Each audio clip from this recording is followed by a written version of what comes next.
درود بی‌پایان به ایران، درود بی‌پایان به همه شما دوستان نزدیک بیننده این برنامه هستیم. در خدمت دکتر نوذری گرامی هستم با یک برنامه متفاوت.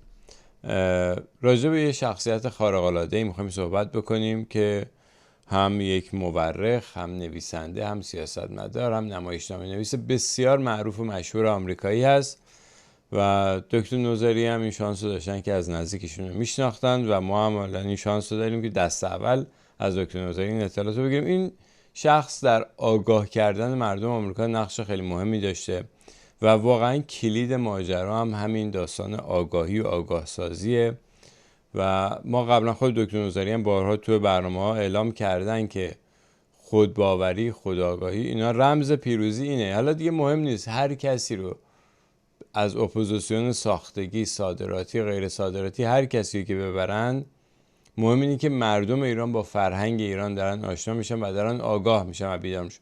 به نظر من این شخصیتی که امروز میخوایم راجع بهش صحبت کنیم مثال خیلی خوبیه برای اینکه چطور یک آدم میتونه در آگاهی مردم خودش نقش داشته باشه و خوبه که مردم ایران آشنا بشن با این الگو بسیار خوب از خودآگاهی و خودباوری. میریم پیش دکتر نوذری گرامی. دکتر جان درود بر شما.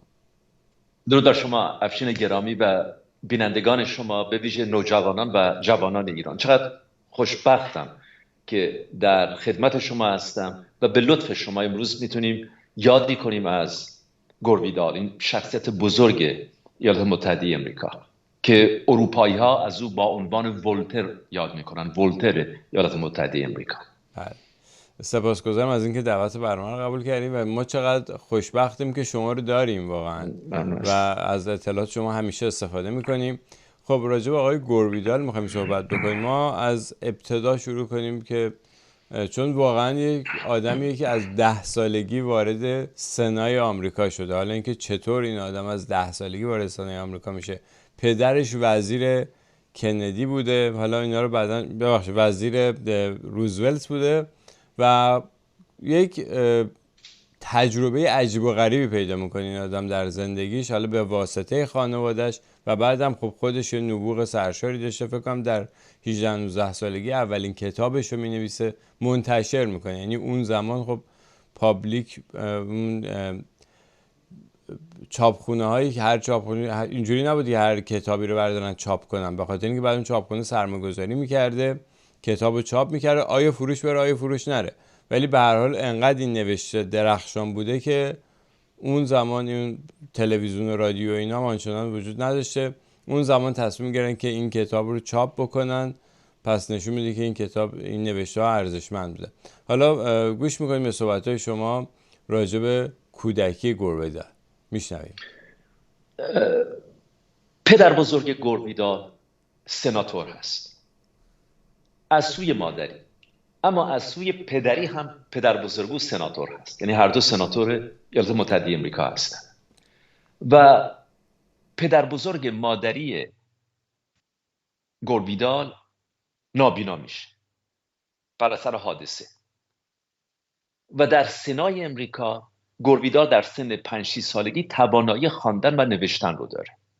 بنابراین پدر بزرگ گورویدال رو به سنای امریکا میبره و گورویدال میشه دستیار پدر بزرگ و فوق‌العاده است. یعنی عملاً تنها شخصیت ایالات متحده امریکاست که در کنگره امریکا بزرگ شده و با زیر و بم سیاست در ایالات متحده امریکا آشنا میشه از همون خردسالی.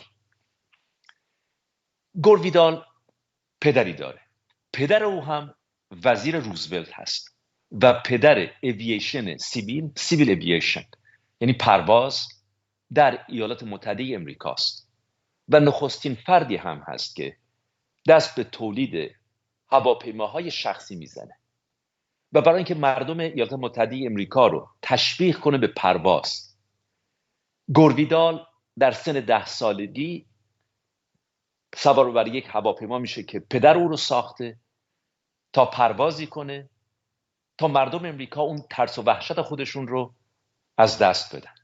و بنابراین در همون سن 10 سالگی گورویدال یک شهرت فوق‌العاده‌ای در ایالات متحده آمریکا به هم میزنه و این شهرت با او باقی میمونه تا روزی که این جهان ما رو ترک کرد که در سال 2012 بود.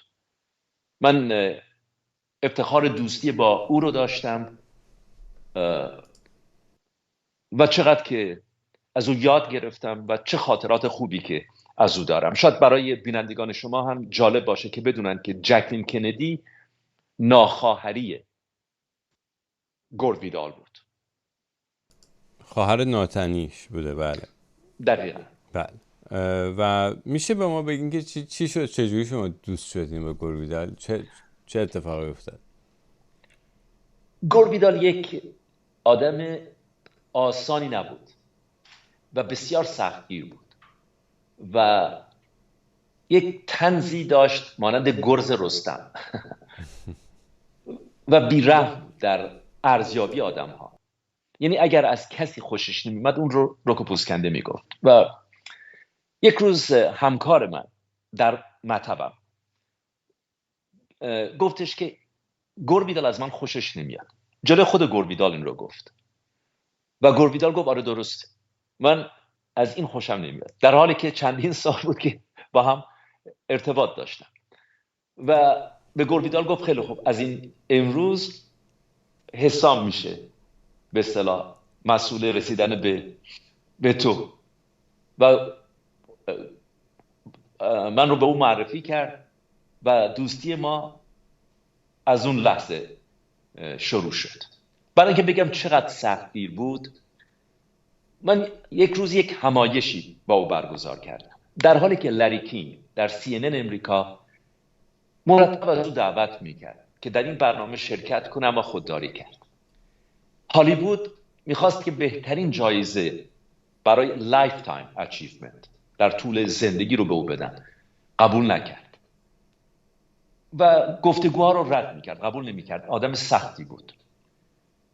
اما یک همایش با هم برگزار کردیم و ریچارد دانر، میدونید کارگردان بزرگ امریکایی است، فیلم های سرشناس او مثل سوپرمن، کوجک، لیتل ویپنز، با مل گیبسون فیلم های فوق‌العاده‌ای داره. به من گفتش که شنیدم که با گورد ویدال قرار هست همایش برگزار کنی. گفتم بله. و گفت خیلی خوب، وقتی که خواستی او رو معرفی کنی اینطور معرفیش کن، ولی نگو که من گفتم.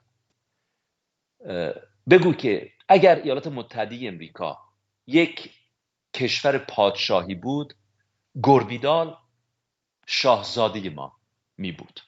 و این رو هم اضافه کنم که گورد ویدال قدیمی ترین خانواده مستند امریکایی است. یعنی مستند تا حدود 1100 سال پیش که برمیگرده به اروپا. و همونطور که گفتم به تایید مورخین امریکایی، خانواده گورد ویدال از بنیانگذاران ایالات متحده امریکا هستند. بله. به هر حال اینی که این شخص های گورد ویدال از سن مثلا 6-7 سالگی وارد سنه آمریکا میشه، این تقریبا دهه، چون ایشون متولد 1925 هستن، بنابراین دهه 30 میلادی ایشون وارد به واسطه پدر بزرگش که سناتور هست وارد سنه آمریکا میشه و آشنا میشه با اینکه گفتگوهایی که اونجا میشه، نوع آدمایی که هستن، صحبتایی که به هر حال دارن با هم دیگه، حتی در محافل خصوصی با هم دیگه. من مطمئنم که وقتی در اون سطح هستش که وارد سنت دیگه، همیشه همراه این پدر بزرگ بوده دیگه همه جا. و این به هر حال باعث میشه که یک نظری پیدا بکنه راجع به این که خب این سیاست چی هست اصلا کلا. و نظرش نظر مهمیه، نظر همینجور رو هوا نیست، بر اساس تجربه‌ای که نصیب هیچ کس نمیشه که مثلا از 6 سالگی 7 سالگی و بچه به این با استعدادی البته که میتونسته بنویسه و بخونه در اون سن. و به هر حال این آدم یه جور، و بعدم اشاره کردین که برادر ناتنی ژاکلین کندی بوده و در دولت کندی هم مثل این که مشاور خود جان اف کندی بوده، یه همچین. چون دیدم عکسایی که کنار خود جان اف کندی هست. شغلی داشته تو در دولت کندی خودش؟ بله، مشاور جان اف کندی بوده. اما این رو هم بگم که در اون زمان گورد ویدال بزرگترین شخصیت ادبی امریکاست و بسیار متنفس و بسیار محبوب و رمان‌هاش فوق‌العاده است، سر و صدا کرده. و یادتون باشه در اون زمان سلبریتی ها مثل امروز نبودند. هنرپیشه ها یا گاه هنرپیشگان دست دوم سوم به راستی فرهیختگان ایالات متحده امریکا از سلبریتی ها بودن و مردم میرفتن که کارهای اونها رو ببینن، با کتابهای اونها آشنا بشن. و این فرصت مناسبی هم بوده برای جان اف کندی که به مردم امریکا نشون بده که با گور ویدال ربط و آمد داره. و حتی در نیویورک جان اف کندی در یکی از نمایشنامه‌های گور ویدال به نام The Best Man شرکت میکنه. اما در هر صورت از طریق جکلین کندی هم ارتباط داره. بسیار به جکلین کندی نزدیک بوده. در این مورد زیاد با من صحبت نکرده بودن، اما میدونستم که هر زمان که جکلین کندی به لس آنجلس میآمده به سراغ برادر میرفته. و حتی در خانه گور ویدال یک بخشی هست که این بخش زمانی در کاخ سفید بوده و به من گفتن که جکلین کندی وقتی وارد کاخ سفید شد شروع کرد به دکورها رو عوض کردن که اینو خوشم نمیاد، این رو دوست دارم. و به جکلین کندی گور ویدال میگه که این خانه شخصی تو نیست، خانه مردم هست، نمیتونی دست بزنی به اونجور چیزا. اما خب اگه دوست نداری میتونیم ترتیبی بدیم، یک اجازه بگیریم اینها رو بیار به خانه من. و بخش از خانه آقای گور ویدال متعلق به کاخ سفید بوده زمانی. و پس از اون که خوشبختانه در خانه گور ویدال بود، من یک کلیپی برای شما فرستادم. ماهی یک دفعه منو دعوت میکردن به شام در خانه. من بودم، گور ویدال بود، نوه روزولت بود رئیس جمهور امریکا و منشی گور ویدال. صحبتی با هم کردیم و فوق‌العاده بود این خانه. و بخشی از این خانه همونطور که گفتم دکور اون خانه به راستی بخشی از کاخ سفید بود. بله، به خاطر همین میخواستم بگم که این نظرات گور ویدال خیلی نظرات ارزشمندیه و خب شما هم که از نزدیک با ایشون در ارتباط بودین حتما با شما راجع به مسائل مختلف صحبت کردن. و میخواستم ببینم چون یه فیلمی هم فرستادیم برای من که گور ویدال با گورباچوف هم دیدار داشته. با چه شخصیت‌های سیاسی دیدار داشته گور ویدال؟ خاطرم با گورباچف که بسیار گورباچف رو دوست می داشت، با ملکه الیزابت که همینطور، با فیدل کاسترو پادشاه تایلند. عجیبه همه اون رو دوست داشتن از چپ و راست. خاطرم هست یک سال میخواستم برن کوبا برای تولد فیدل کاسترو و در همون سال به انگلستان برای سخنرانی به دعوت پارلمان انگلستان. و من بهشون گفتم که جالب هست، هم به این طرف و هم اون طرف. و به منم گفتن دوست داری بیای با من؟ و این بود که واقعا فوق‌العاده بود که با شخصیت‌های گوناگونی در ارتباط بود و اونها رو مستقیم ارزیابی میکرد و میدونه که هیچ اعتمادی به رسانه‌های ایالات متحده آمریکا نداشت. و این شد که گور ویدال، شهرت گور ویدال اینقدر مؤثر شد در ایالات متحده آمریکا. گور ویدال آدم نترسی بود و بسیار قدرتمند بود. به این سادگی هم نمیشد بهش دست زد. اما به جای اینکه بنشینه و از این سوء استفاده کنه، اون رو در خدمت مردم امریکا قرار داد.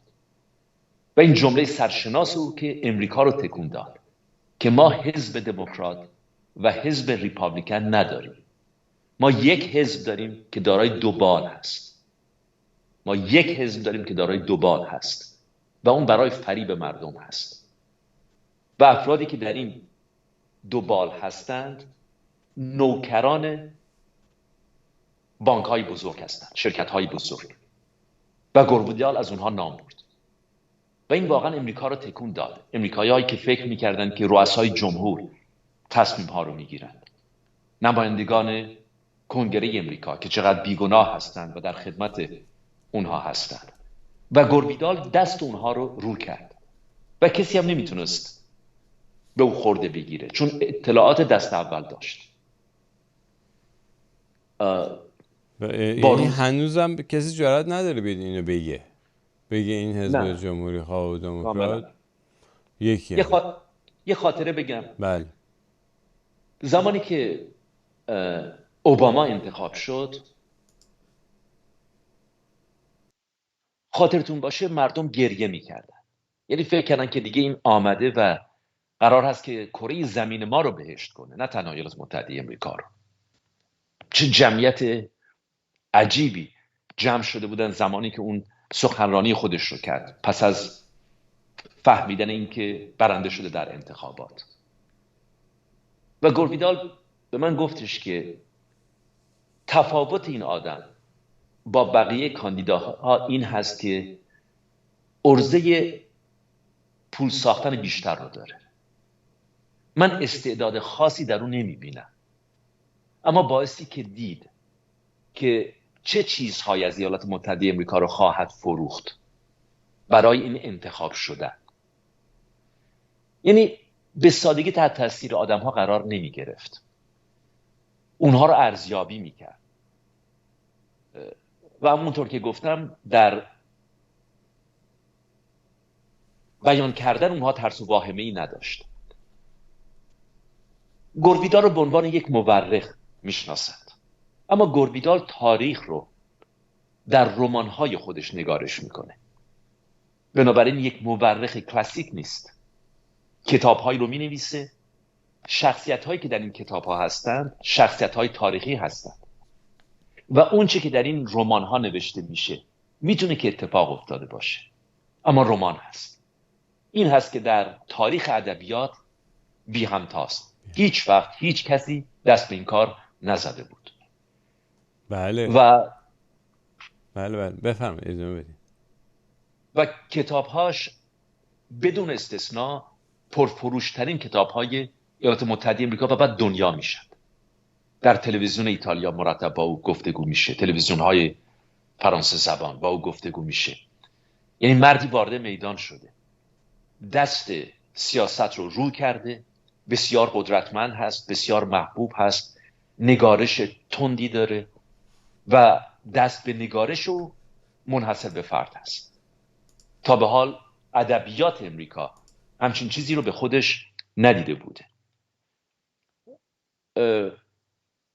از کتاب‌های سرشناس او واشنگتن هست، لینکلن هست، جولیان هست، The Best Man، بهترین مرد هست و تمام این کتاب‌ها جز پرفروشترین ها هست.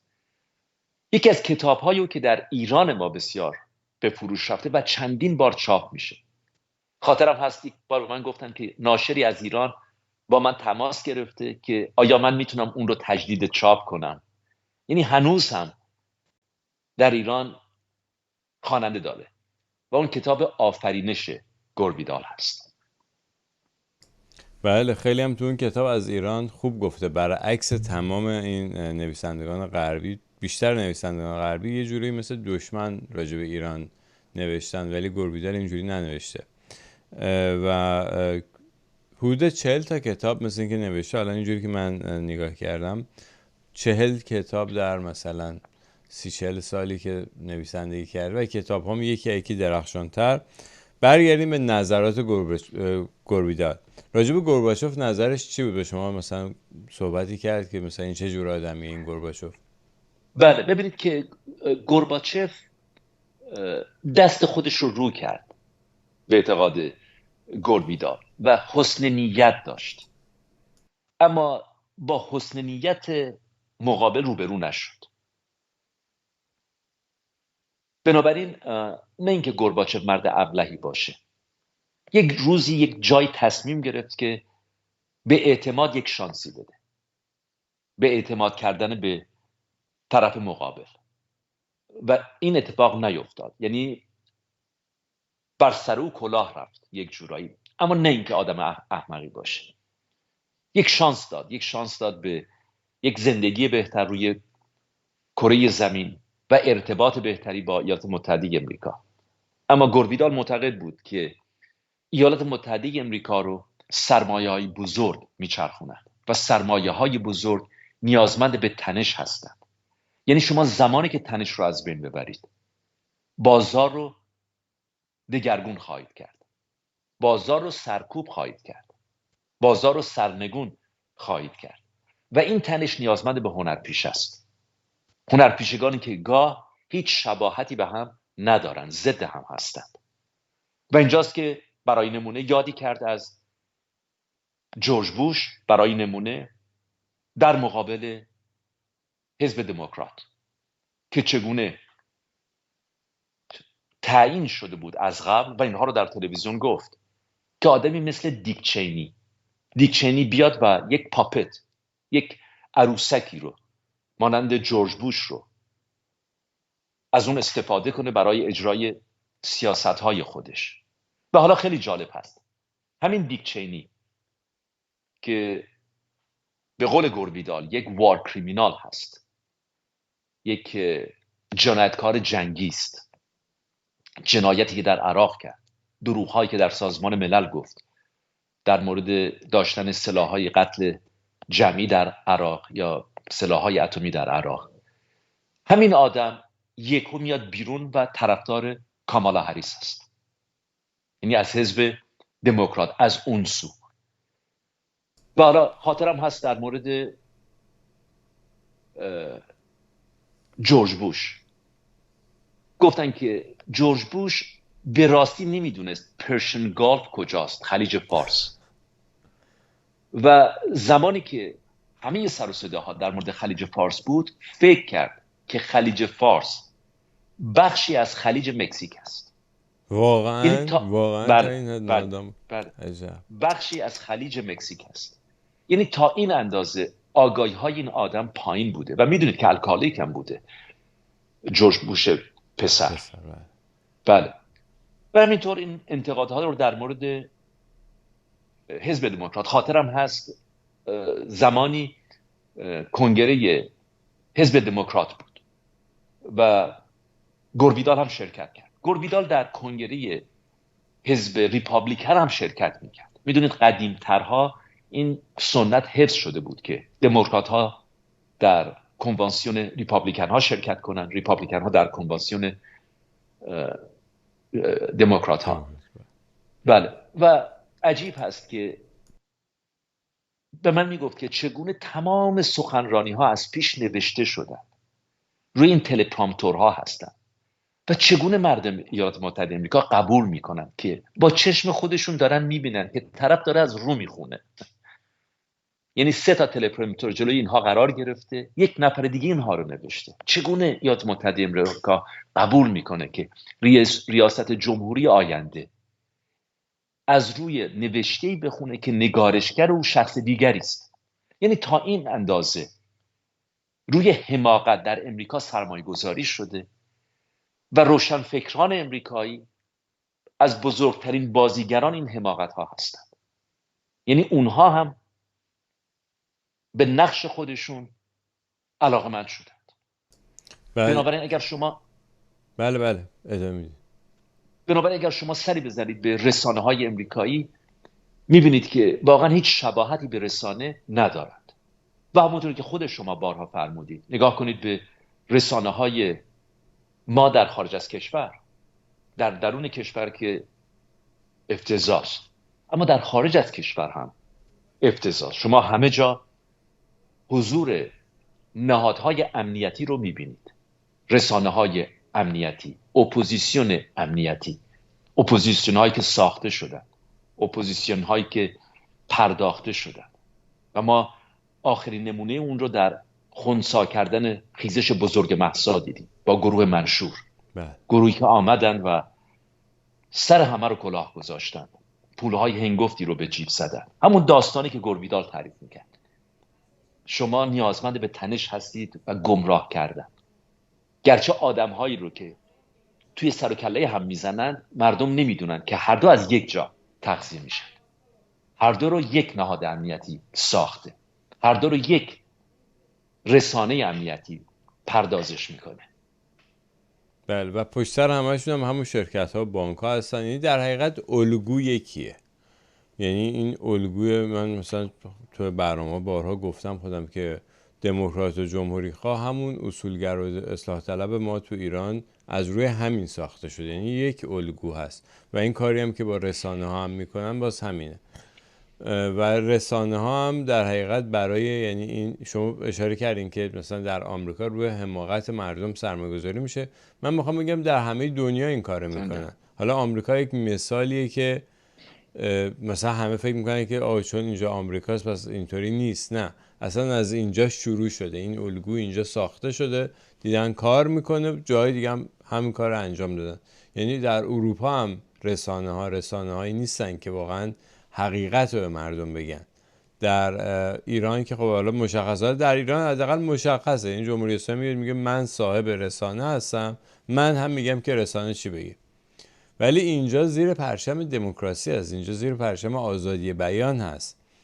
خب عملا رسانه‌ها اینجوری نبودن تا رسید به شبکه‌های اجتماعی. شبکه‌های اجتماعی هم کارکردش به نظر من در ابتدا خیلی خوب بود.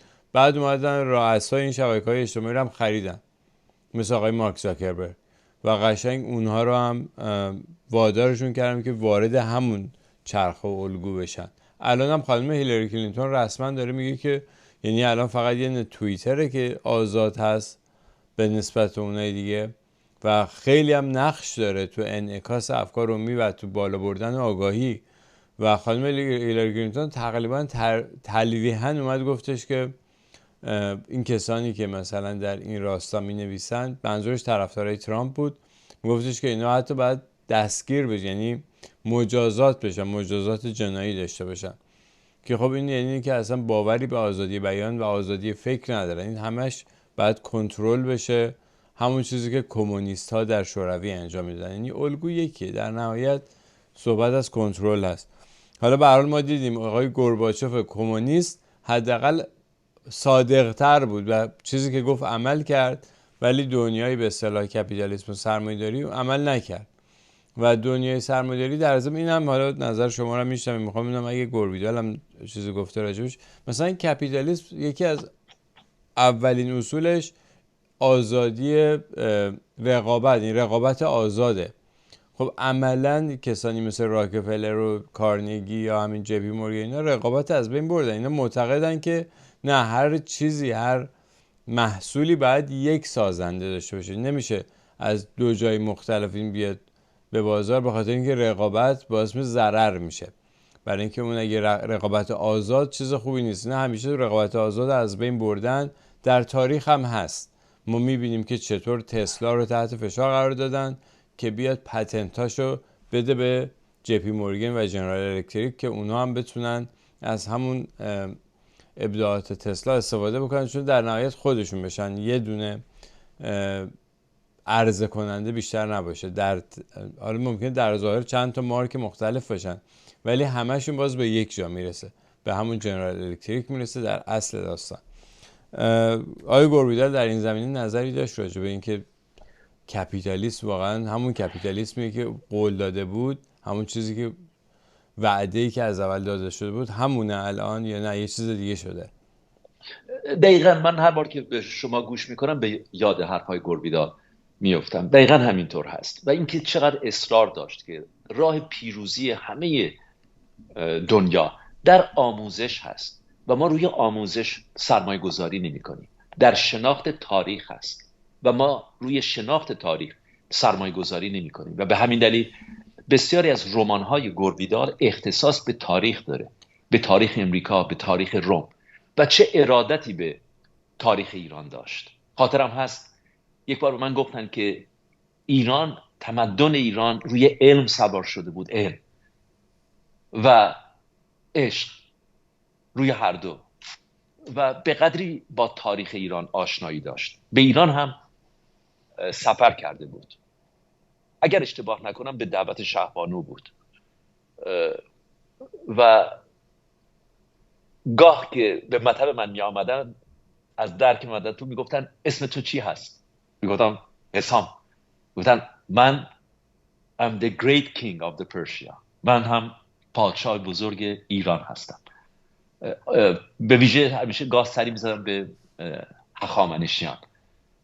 یک روز هم یک گفتگویی داشتن با بی بی سی لندن، من هم اونجا بودم و به خاطر همین یک صحبتی کردن راجع به مردم ایران و یک کتاب نوشتن که رو اون کتاب یک نوتی رو نوشتن که تقدیم کردن به مردم ایران و به من گفتن که مطمئن باشم هر زمانی که تونستم این رو یادآوری کنم بالای کتاب رو. بخشی از زندگی گوربیدال هم در ایتالیا گذشت. یک خانه بسیار زیبا، بسیار زیبا در کنار دریا داشتن در ایتالیا، در قلب یک کوه، واقعا در قلب این کوه هست. قدری زیباست این خانه و چقدر که مردم اون محل گوربیدال رو دوست داشتن. تسلط هم داشت به زبان و شیفته واقعا این اروپا بود، به ویژه ایتالیا، و مرتب به اونجا سفر میکرد و یک چند تا خونه در ایالات متحده امریکا داشتن. یک دونم در هالیوود بود که طبق وصیت‌نامه‌شون رو همه رو دادن به دانشگاه هاروارد. بله. خب حالا مثلا شما باشون ارتباط داشتون، راجع به اوباما، راجع به دیک چینی، راجع به خود جورج بوش اینا صحبت کرد دیگه؟ راجع به چه آدمایی مثلا قابل اعتنای دیگه صحبت کرد و نظری داشت؟ خاطرتون هست؟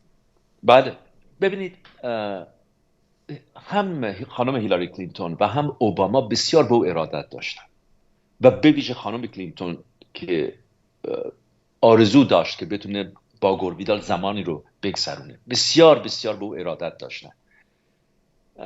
همینطور بیل مار هم خیلی شیفته گوربیدال بود و گوربیدال هم در چند برنامه او شرکت کرده بود.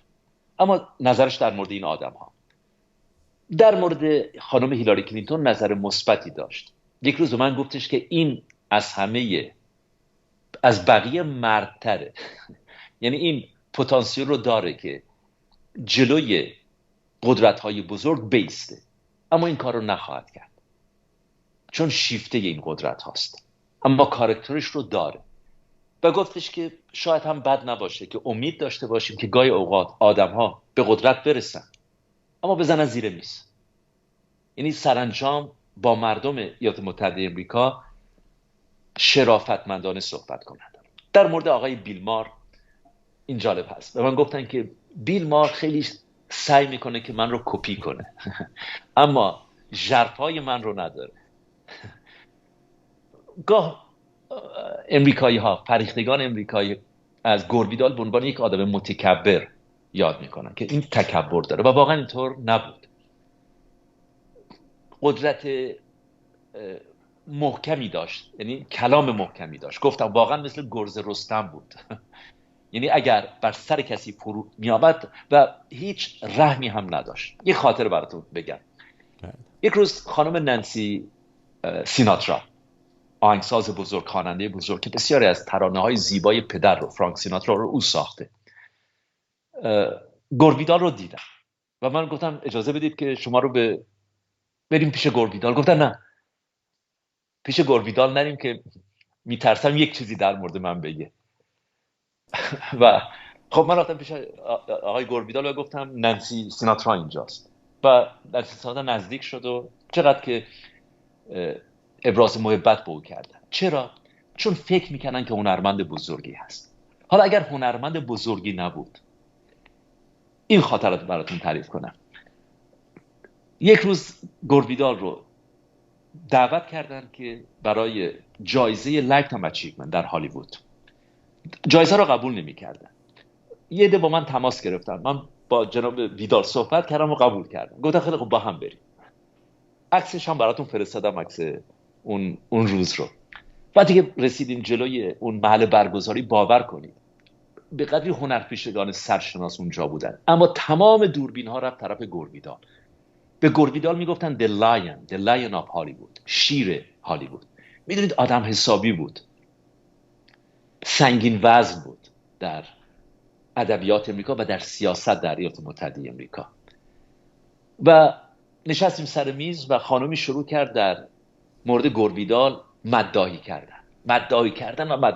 گوربیدال این، گوربیدال اون. اینقدر مداحی کرد که گوربیدال عصبانی شد، بدش میومد از چاپلوسی. بلند شد و به همه گفتش که اصلا تو کی هستی که بخوای به من جایزه بدی؟ داری به من توهین میکنی. You are insulting me. به همه جمعیت نگاه کرد گفت You are insulting me. اما رو پرت کرد گفت بریم. و رفتیم خاطرم هست، رفتیم هتل ببلی هیلز، هتل در ببلی هیلز. گوربیدال همیشه ساعت 4 بعد از ظهر اونجا بود، یک میز خودش رو داشت. کسی هم جرئت نمی‌کرد به این میز نزدیک بشه بگه امضا بدید یا تشکری کنه، چون میدونستن ناراحت میشه و اون هتلدارها میدونستن این رو، مراقب بودن کسی مزاحم گوربیدال نشه. میرفت اونجا یک مارتینی، گاه هم من باشون میرفتم. یک روز من گفتن که این هتل رو میبینی، مادر من با کلارک گیبل رابطه داشت و اینجا هم دیگر رو میدیدن. از مادرش اصلا خوشش نمی آمد. نینا گور، مادر گوربیدال، یکی از ثروتمندترین افراد ایالات متحده امریکاست و خوشگذران هست، خودخواه هست، اهل مهمانی های بزرگ هست و از همون روزهای نخست گوربیدال هیچ عشقی از این مادر در دل نداره. و در همون زمان که پدر و مادر در حال جدا شدن هستند، پدر گوربیدال که پدر اوییشن در امریکاست، پدر هواپیمایی سیویل در امریکاست. برای نمونه بدم خدمت شما شنیدید راجع به TWA؟ بله. شرکت TWA اینا همه رو پدر گوربیدال هست.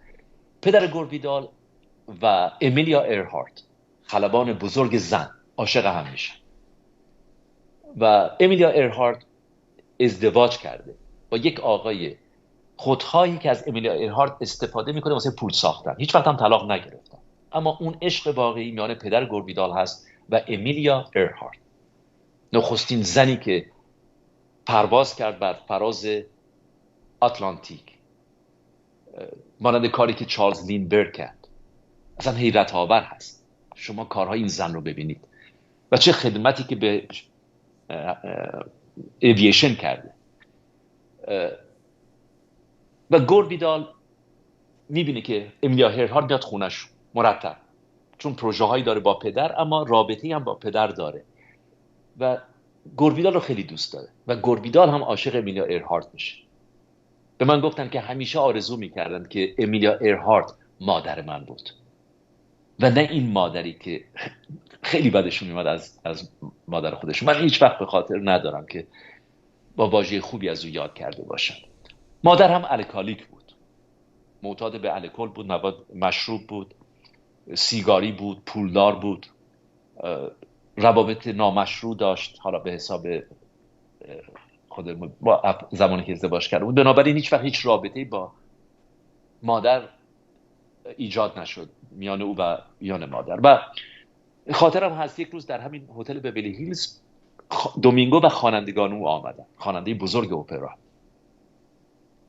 و اومدن سر میز. خب دومینگوی بزرگ هست و خوانندگان او و صحبتی کردن رو آدرس خانه او رو گرفتن و بر حسب تصادف یک روز که در خانه آقای گوربیدال بودم، نشسته بودیم سر میز مثل همیشه، با نوه روزولت بود، آقای گوربیدال بود و منشی او، 4 نفر.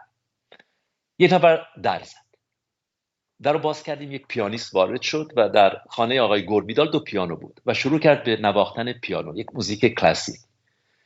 نفر دومی چند دقیقه بعد زنگ زد، وارد شد، یک نوازنده دیگه بود و یک نفر دیگه و این گروه، همه خوانندگان وارد شدن و چه شب فوق‌العاده‌ای بود. یکی از زیباترین ترانه‌های یعنی کلاسیک رو اجرا کردن با چه صدای فوق‌العاده‌ای در دور میز. یعنی این بود دیگه، این زندگی گوربیدال بود. یعنی از هر زاویه‌ای که بهش نگاه میکنید پر بود از فرهنگ، پر بود از زیبایی، پر بود از ادبیات، پر بود از تاریخ بدون استثنا. و این آدم چقدر که وفادار بود به ایمان خودش، به اعتقادات خودش تا آخرین لحظه. من کم و بیش تا آخرین لحظه باشون بودم. موقع دلنگران شدم، به همراه یکی از افرادی که در مطبم کار میکنه رفتم به خانهشون و دیدم که دیگه آخرین ساعتی هست که گور ویدال با ماست. به سختی نفس میکشید و میخواست که با ترانه این دنیا رو ترک کنه و یک موسیقیدان داشت یک موزیک رو زنده اجرا میکرد، موزیک زیبایی رو، و گور ویدال دیگه آخرین نفسهای خودش رو میزد. تا آخرین لحظه من واقعا دیدم که این همونی بود که میگفت، این همونی بود که میگفت، یعنی همونی بود، یعنی واقعا حق با ریچارد دانر بود که اگر ایالات متحده امریکا یک امپراتوری بود، گور would be our prince. گور would be our prince. گور پرنس ما بود، شاهزاده ما بود. بله. راجع به خانم امیلیا ارهارت فقط می‌خواستم بگم که ایشون نخستین بانوی بودن یا زنی بودن که از اقیانوس اطلس عبور کردن، از فکر کنم واشنگتن یا از بحر شرق آمریکا به اروپا اومدن و اون موقع هم پروازا مثل الان موتور جت نبود، مثلا 16-17 ساعت پرواز بود و کار هر کسی نبود و بعد که خواستن ایشون دور کره زمین رو می‌خواستن بزنن گم شد هواپیماشون و تا الان هم پیدا نشد و به هر حال ایشون ناپدید شدن به نوعی. و در تمام موزه های هوافضای آمریکا که بریم، مثلا توی واشنگتن من رفتم یه جایی یه سکشن مشخصی مالا مربوط به خانم ارهارت و هواپیمایی که باش سفر میکرد، یعنی میخوام بگم یه شخصیت خیلی خیلی مهمیه در تاریخ هوانوردی خود آمریکا حداقل. و دیگه به هر حال خیلی ممنون، صحبت‌های خیلی خوبی داشت، یعنی خیلی یاد خوبی شد از آقای گور ویدال و اگر صحبت دیگه چیزی از قلم نیفتاده باشه حیف می‌بینم. چیزی خیلی خاطرات دارم. خیلی راجب ایران اصلا نظرش کلا راجب ایران چیزی وقت باتون تقسیم کرده بود که راجب ایران یا مردم ایران چی فکر میکنه کلا؟ مرتب اشاره میکردم، مرتب صحبت میکردیم. یک خاطره دیگر رو بگم. من یه فیلمی ساختم که خوب نبود، کیفیتش خوب نبود و گور ویدال به من گفتش که نه اب نداره، داستانش خوب هست، مهم نیست که از لحاظ سینمایی ضعیف باشه. و اتفاقا خودش نشون میده که بیگناست، یعنی یک آدم این فیلمو ساخته که تو کار سینما نیست ولی قصهش قشنگ است، قصهش خوب هست و حتی همین فیلم باعث شد که ما بعدن یک سناریو با هم نوشتیم به اتفاق گور ویدال و یک خانم دیگه برای یک فیلم دیگری. در صورت این فیلم در یک فستیوال کوچک برنده شد و گور ویدال گفتش که من با تو میام شب گرفتن جایزه. و خاطرم هست در اون محل برگزاری خانم شارون استون هم بود، هنرپیشه بسیار زیبای امریکایی، و همه دوره بودند. باور کنید به محض که گور ویدال وارد شد با هم رفتیم اونجا، تمام خبرنگارها برگشتن چون یک خبرنگار گفت گور اینجاست، همه آمدن به طرف گور ویدال. من واقعا امیدوارم برنامه بیشتری داشته باشیم، خیلی خاطره دارم از گور ویدال. ولی چرا گور ویدال مهم هست و گفتید در مورد ایران؟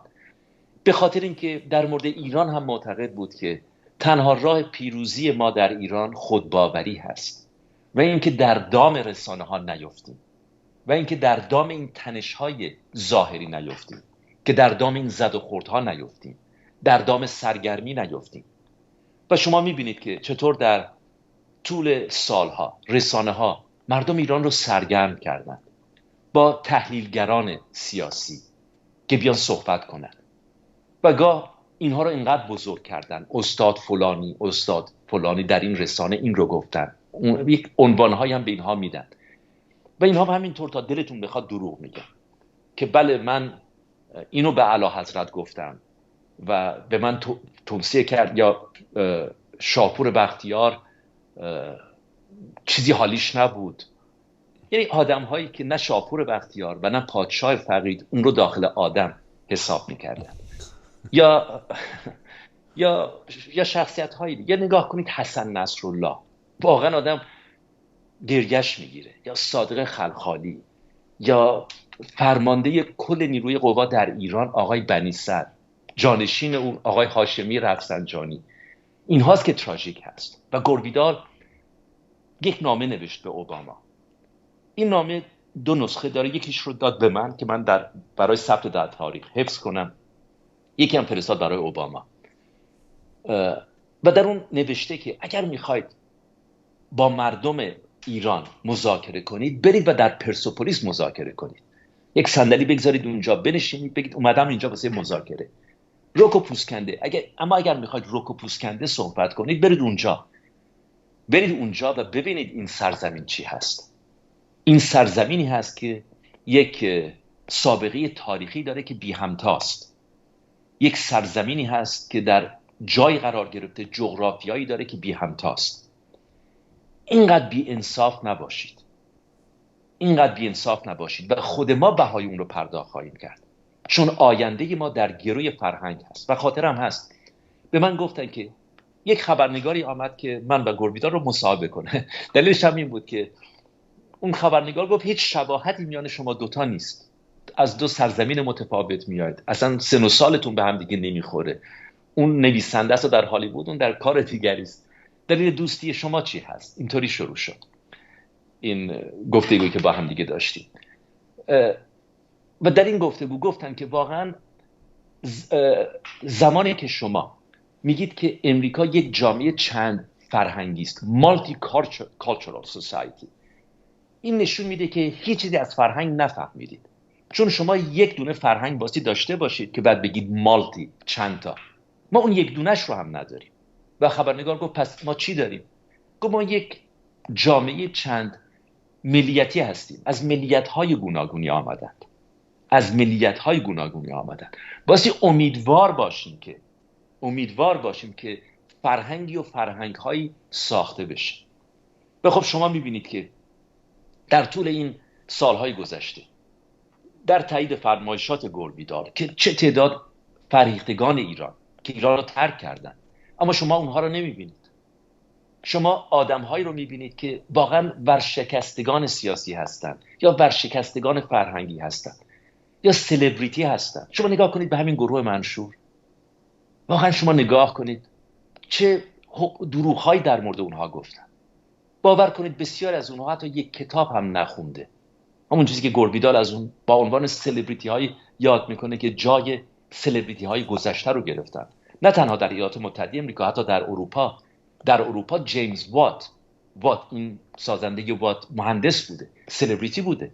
فارادی فیزیکدان بزرگ سلبریتی بوده. چارلز داروین سلبریتی بوده. یعنی مردم پول میدادن برای به دیدار اینها رفتن، حضور پیدا کنن، پرسش و پاسخی بشنون.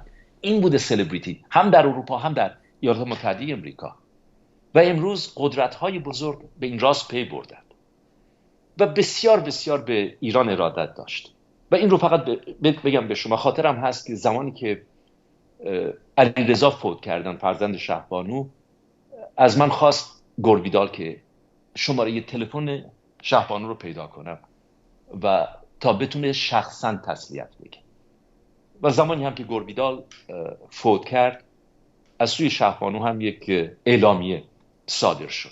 اما به ایران آمده بود، به ایتالیا رفته بود، به یونان رفته بود، با تاریخ این سرزمین ها آشنایی داشت، با هندوستان آشنایی داشت و همونطور که خود شما در آغاز برنامه گفتید، در سنای امریکا بزرگ شد، به تمام اسرار پی برد، به درویی ها، به دروغگویی ها، و اینها رو با اون کتاب های فوق‌العاده خودش برملا کرد، آشکار کرد و به قدری در ادبیات قدرتمند بود که شد یکی از مشاورین واژه‌های تازه.